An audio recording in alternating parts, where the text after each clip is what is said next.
السلام علیکم ورحمۃ اللہ وبرکاتہ۔ امید کرتے ہیں کہ آپ سب خیر و عافیت سے ہوں گے۔ اللہ تعالیٰ آپ سب کو اپنے حفظ و امان میں رکھے۔ ہم آج آپ کو اس ویڈیو میں بتائیں گے کہ رمضان کی عظمت، حرمت اور فضیلت کیا ہے۔ بسم اللہ الرحمن الرحیم۔ رمضان کی عظمت، حرمت اور فضیلت۔ اللہ تبارک و تعالیٰ نے اپنی تمام مخلوق میں انسان کو اشرف و اکرم بنایا۔ اس کی فطرت میں نیکی اور بدی، بلائی اور برائی، تابعداری، سرکشی اور خوبی اور خامی دونوں ہی قسم کی صلاحیتیں ہیں۔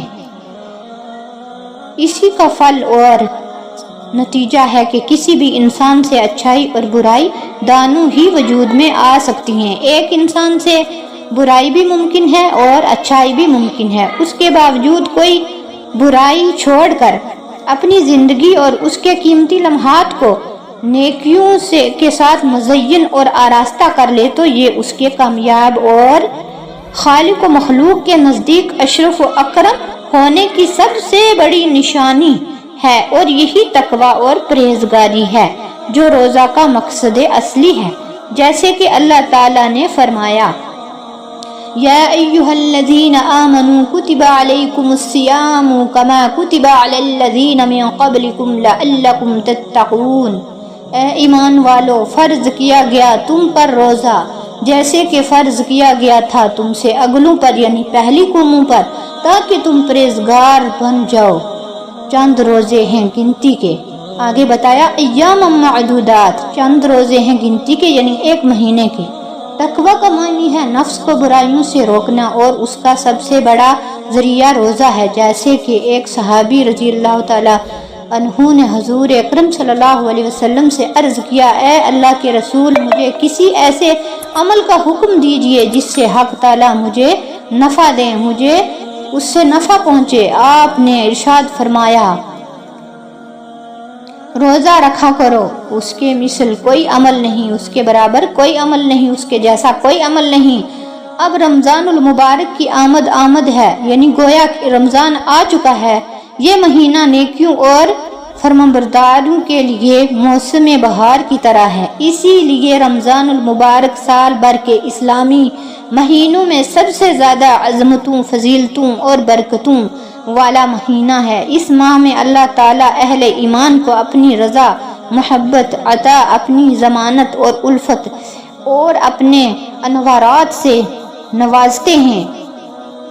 اس مہینے میں ہر نیک عمل کا اجر و ثواب کئی گنا بڑھا دیا جاتا ہے۔ اس ماہ میں جب ایمان اور احتساب کی شرط کے ساتھ روزہ رکھا جاتا ہے تو اس کی برکت سے پچھلی زندگی کے تمام صغیرہ گناہ معاف ہو جاتے ہیں، چھوٹے گناہ معاف ہو جاتے ہیں، اور جب رات کو قیام یعنی تراویح اسی شرط کے ساتھ کیا جاتا ہے تو اس سے بھی گزشتہ تمام گناہ معاف ہو جاتے ہیں۔ اسی ماہ میں ایک نیکی فرض کے برابر اور فرض 70 فرائض کے برابر ہوتا ہے۔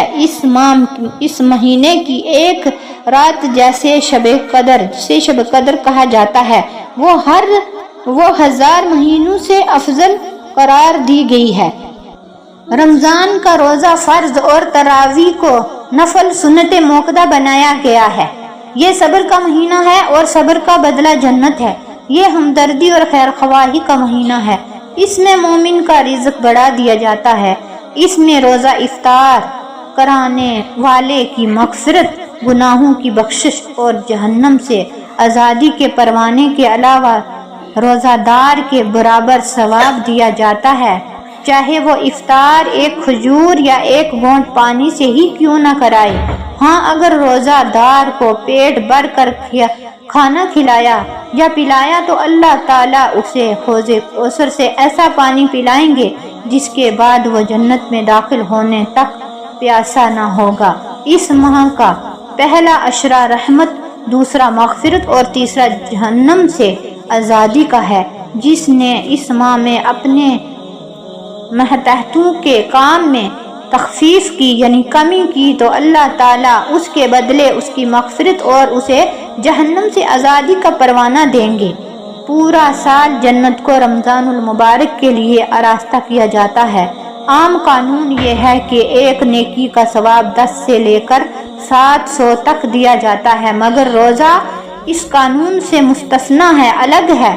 اللہ تعالیٰ کا ارشاد ہے، روزہ صرف میرے لیے ہے اور اس کا اجر میں خود دوں گا۔ روزہ دار کو دو خوشیاں ملتی ہیں، ایک افطار کے وقت کہ اس کا روزہ مکمل ہوا اور دعا قبول ہوئی، اور اللہ تعالیٰ کی نعمتوں سے روزہ افطار کیا، اور دوسری خوشی جب اللہ تعالیٰ سے ملاقات ہوگی۔ روزہ دار کے منہ کی بو جو معدے کے خالی ہونے کی وجہ سے آتی ہے، اللہ تعالیٰ کے نزدیک مشک سے زیادہ خوشبودار ہے۔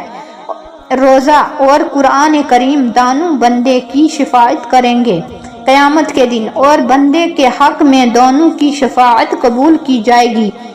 اب چند وہ باتیں عرض کی جاتی ہیں جن کا حضور اکرم صلی اللہ علیہ وسلم خود بھی اہتمام کیا کرتے تھے اور امت کو بھی اس کی تعلیم اور تلقین فرماتے تھے۔ صلی اللہ علیہ وسلم نے ارشاد فرمایا، رمضان کی خاطر شعبان کے چاند کا اہتمام کیا کرو۔ آپ صلی اللہ علیہ وسلم نے سحری کھانے کا حکم فرمایا، سحری کھایا کرو کیونکہ سحری کھانے میں برکت ہے، اور فرمایا ہمارے اور اہل کتاب کے روزے کے درمیان سحری کھانے کا فرق ہے، یعنی اہل کتاب کو سو جانے کے بعد کھانا پینا ممنوع تھا، منع تھا، اور ہمیں صبح صادق سے طلوع ہونے سے پہلے تک اس کی اجازت ہے۔ آپ صلی اللہ علیہ وسلم نے فرمایا، لوگ ہمیشہ خیر پر رہیں گے جب تک کہ غروب آفتاب کے بعد افطار میں جلدی کرتے رہیں گے۔ وسلم نے فرمایا، رمضان میں ذکر کرنے والا بخشا جاتا ہے اور اس ماہ میں مانگنے والا بے مراد نہیں رہتا۔ روزہ دار کی روزانہ ایک دعا قبول ہوتی ہے۔ رمضان میں روزانہ بہت سے لوگ